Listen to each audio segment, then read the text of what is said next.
નમસ્કાર, આપ જોઈ રહ્યા છો સ્પાર્ક ટુડે ન્યૂઝ। વડોદરા શહેરની સયાજી હોસ્પિટલમાં રહેતા તબીબોને ડેન્ગ્યુની અસર જોવા મળી। સયાજી હોસ્પિટલમાં રહેતા તબીબોની આજુબાજુની જગ્યા જ્યાં સ્વચ્છતાનો અભાવ હોય એટલે 10થી વધુ રેસિડેન્શિયલ તબીબોને ડેન્ગ્યુ થયો છે। ચોમાસાની ઋતુમાં મચ્છરોના ઉપદ્રવના કારણે વડોદરા શહેરમાં રોગચાળો ફાટી ન નીકળે તે માટે પાલિકા દ્વારા દવાનો છંટકાવ કરવામાં આવતો હોય છે, પરંતુ વડોદરા શહેરની સૌથી મોટી ગણાતી હોસ્પિટલમાં ગંદકીના કારણે મચ્છરોનો ઉપદ્રવ વધી જતા સયાજી હોસ્પિટલના 10થી વધુ તબીબોને ડેન્ગ્યુ થતા રેસિડેન્શિયલ તબીબોના રૂમોમાં દવાનો છંટકાવ જોવા મળ્યો।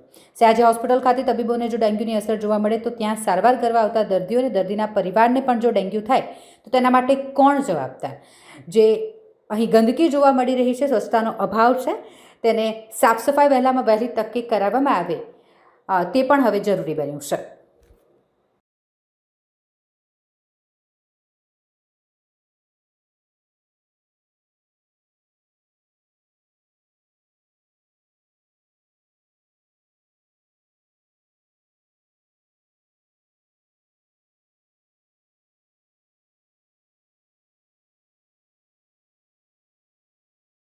આજે એસએસજી હોસ્પિટલમાં આપણે એનવીબીડીસીપી પ્રોગ્રામ અંતર્ગત ફોગિંગની કામગીરી, ઇન્ટ્રાપેરાની કામગીરી કરવામાં આવી રહી છે।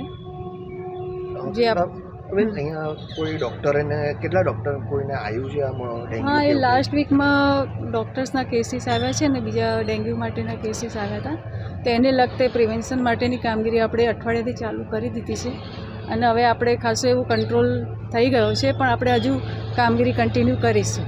કયા વોર્ડમાં કરવામાં આવે? એનો આખા બધા પ્રિમાઇસીસના બધા બિલ્ડિંગ આપણે કવર કરવાના છે કામગીરીમાં। આજરોજ એસએસજી હોસ્પિટલની અંદર અમારા સિયાબાગ અર્બન હેલ્થ સેન્ટર તરફથી કે બાળકોનો વિભાગ અને મહિલાઓનો વિભાગ ત્યાં આગળ ઓલ આઉટ પણ બધા જ રૂમોમાં લગાવવામાં આવ્યું છે। આખી હોસ્પિટલની અંદર કે જ્યાં બાળકો ભણી રહ્યા છે, જ્યાં ઇન્ટર્ન કરે છે, ત્યાં રહે છે, ત્યાં બધી જ જગ્યાએ આજે ફોગિંગ કરવામાં આવ્યું છે। 12 મશીનો લાવી અને એક સાથે આખી હોસ્પિટલની અંદર આજે ફોગિંગ કરવામાં આવ્યું છે। કેટલા ડૉક્ટરને ડેન્ગ્યુ કેસ આવ્યા એવું જાણવા મળ્યું? લગભગ 10-12 ડૉક્ટરને ડેન્ગ્યુના કેસ આવ્યા છે। કોઈ વિસ્તારના નાગરિકોનો ડેન્ગ્યુનો કેસ નથી આવ્યો। અહીંયા આગળ રહેતા ઇન્ટર્ન ડૉક્ટરના કેસ પોઝિટિવ આવ્યા છે, પણ એ ડૉક્ટરો અહીંયા આગળ એક ડૉક્ટર અહીંયા એડમિટ છે, બાકી બધા જ ડૉક્ટરો એમના પોતાના વતન ગયા છે। સ્ટડી કરતા છોકરાઓ છોકરીઓ છે બધી એ લોકોને આ વસ્તુથી તો શું કહેવા માંગે? ચોક્કસ એ લોકોને અમે એવું કહેવા માંગીશું કે તમે કપડાં પૂરતા પહેરો, તમારું શરીર આખું ઢંકાઈ રહે એવા કપડાં પહેરો, પાણી ભરેલું ન રહે, રૂમમાં સ્વચ્છતા રાખો, એવું ચોક્કસ બાળકોને કહેવામાં આવશે।